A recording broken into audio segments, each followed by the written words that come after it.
ये कहानी है नाइन टेल्ड फॉक्स ली यून और टेलीविज़न प्रोड्यूसर नाम जी हा की। ली यून एक नाइन टेल्ड फॉक्स है जो एट प्रेजेंट ह्यूमन फॉर्म में मॉडर्न वर्ल्ड में रहता है।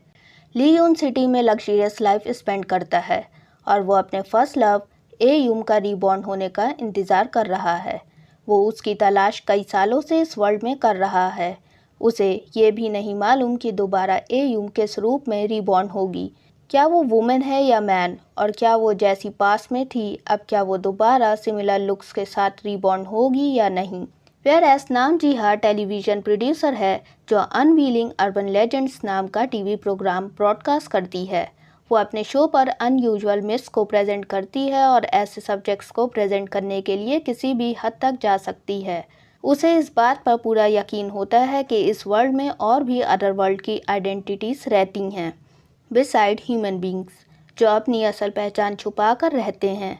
असल में 1999 में नाम जी हा जब एक छोटी बच्ची थी उसकी लाइफ में एक इंसिडेंट अकर हुआ था।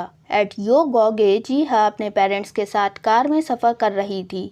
उसकी मदर उसे उसके बर्थडे प्रेजेंट के तौर पर एक म्यूज़िक बॉक्स गिफ्ट करती हैं। तभी अचानक हाईवे की लाइट्स ऑफ होने लगती हैं और उनकी कार पलट जाती है।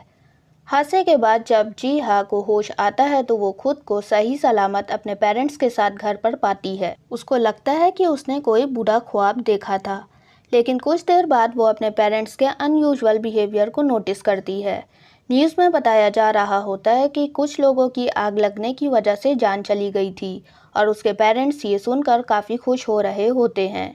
उसकी मदर को ये भी याद नहीं होता कि जी हा को वॉलनट से एलर्जी है। वो अपने म्यूज़िक बॉक्स को भी नोटिस करती है जो एक्सीडेंट की वजह से थोड़ा सा ख़राब हो गया होता है।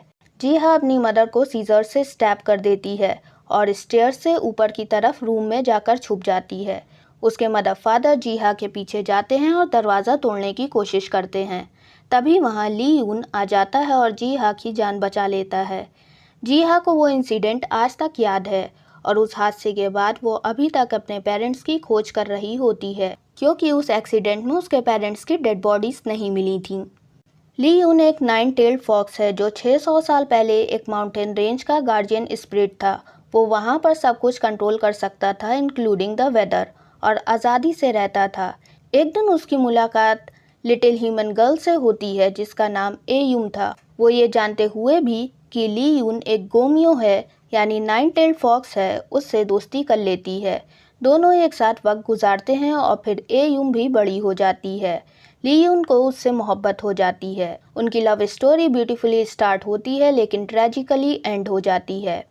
कोई ए यूम को जान से ख़त्म कर देता है। इसी वजह से ली यून एज अ गार्जियन स्पिरिट अपनी पोस्ट को छोड़ देता है और एग्रीमेंट साइन करता है with the office of after life ताकि ए यूम आफ्टर हर डेथ एक बार फिर से रीबॉर्न हो सके। ली यून ए यूम को आफ्टर लाइफ रिवर क्रॉस करने से पहले उसे एक फॉक्स बीट देता है ताकि जब भी वो रीबॉर्न होगी तब वो उसे पहचान लेगा।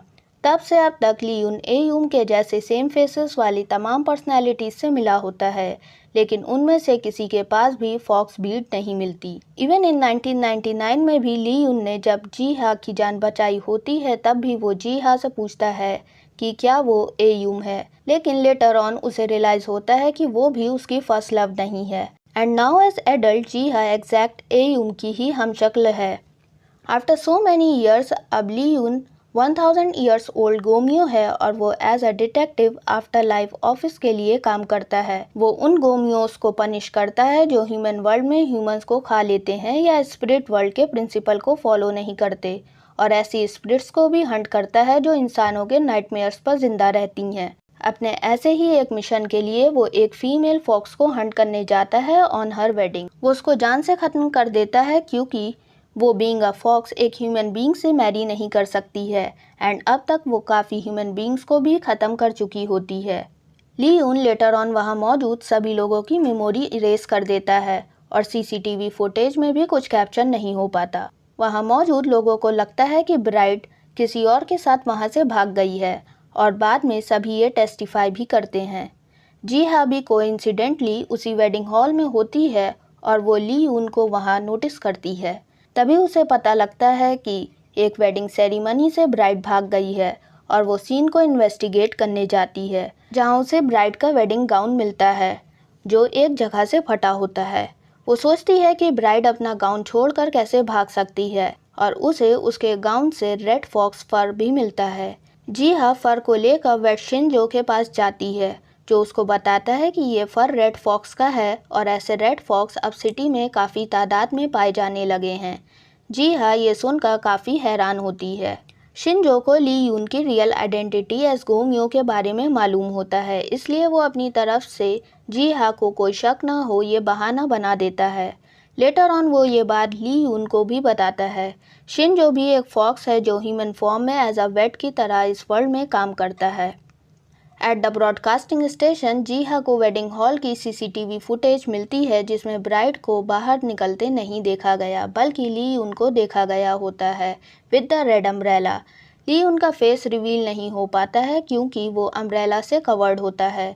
जी हाँ नोटिस करती है कि उस वक्त तो बारिश भी नहीं हो रही थी, तो क्यों कोई अम्ब्रेला यूज़ करेगा।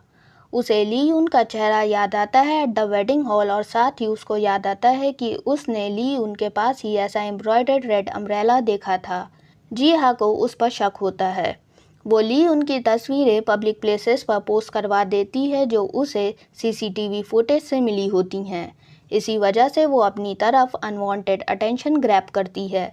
ली रैंग, जो कि ली योन का स्टेप ब्रदर है and is a child of a human and a गोमियो, जी हाँ को अप्रोच करता है और ली उनके खिलाफ फेक टेस्टिमनी देता है। जी हाँ उसका यकीन नहीं करती क्योंकि वो समझ जाती है कि वो झूठ बोल रहा है और वहाँ से जाने लगती है।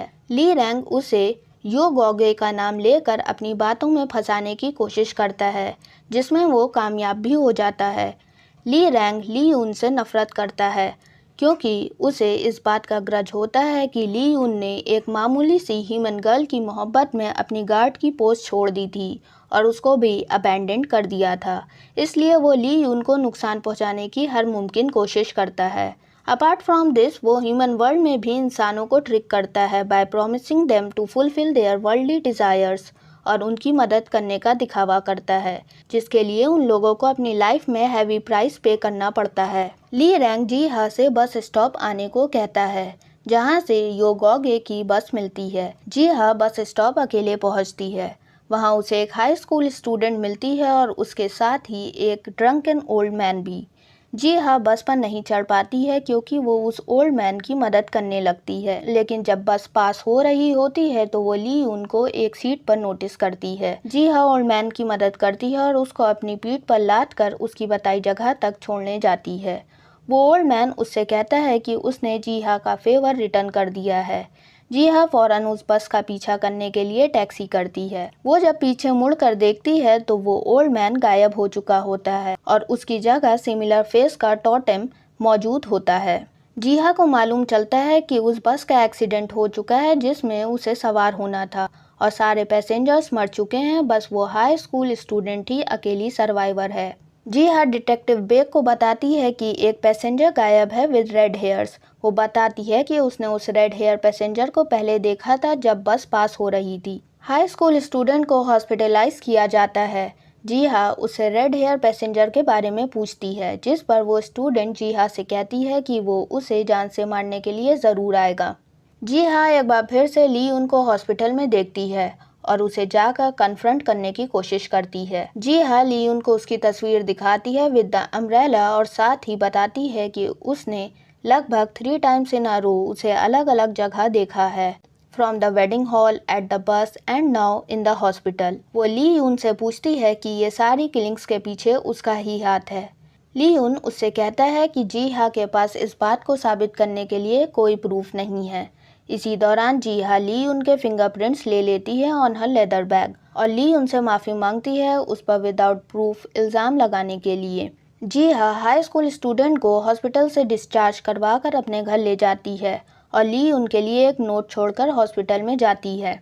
असल में वो हाई स्कूल स्टूडेंट कोई और नहीं बल्कि ली रैंग ही होता है, जो अपना भेष बदल कर जी हाँ पर अटैक करने की कोशिश करता है। जी हाँ पहले ही समझ जाती है कि हाई स्कूल स्टूडेंट के भेष में ली रैंग ही है और वो ली रैंग को बताती है कि उसने खुद को उसके सामने एज अ बेट पेश किया है। ली रैंग उससे इम्प्रेस होता है कि कैसे जी हाँ ने उसके गेम में उसी को पकड़ लिया और वो जी हा पर अटैक करने की कोशिश करता है। तभी ली यून वहाँ पहुँच जाता है। अब जी हा को भी पता चल जाता है कि दोनों भाई हैं और जी हा उन दोनों के सुपरनैचुरल फाइट सीन को हिडन कैमरा में रिकॉर्ड कर लेती है। ली रैंग ली उनसे बेट लगाता है कि अगर ली उन ने नेक्स्ट मंथ तक अपनी फर्स्ट लवर को ढूंढ लिया तो अच्छा, नहीं तो जी हा को अपनी जान गंवानी पड़ेगी। और ये कहकर वहाँ से अपनी फीमेल फॉक्स पार्टनर यूरी के साथ चला जाता है। ली यून जी हा की मेमोरीज इरेज कर देता है और वो भी वहाँ से चला जाता है। नेक्स्ट डे जी हा को ली उनके फिंगरप्रिंट्स के बारे में कॉल पर पता लगता है और वो लास्ट नाइट की वीडियो फुटेज लेकर ली उनके पेंट हाउस पहुँच जाती है। ली उन जब घर वापस आता है तो वो सारे दरवाजे खुले देखता है। उसे लगता है मे बी शिंजो आया होगा। लेटर ऑन वो वही वीडियो प्ले होते देखता है जिसमें वो ली रैंग के साथ फाइट कर रहा होता है। एट द बालकनी जी हा मौजूद होती है। वो उससे कहती है कि उसे उसकी रियल आइडेंटिटी पता चल चुकी है और उस पर ली यून की मेमोरी इरेज करने की ट्रिक पता नहीं कैसे काम नहीं की और उसे अभी भी सब याद है।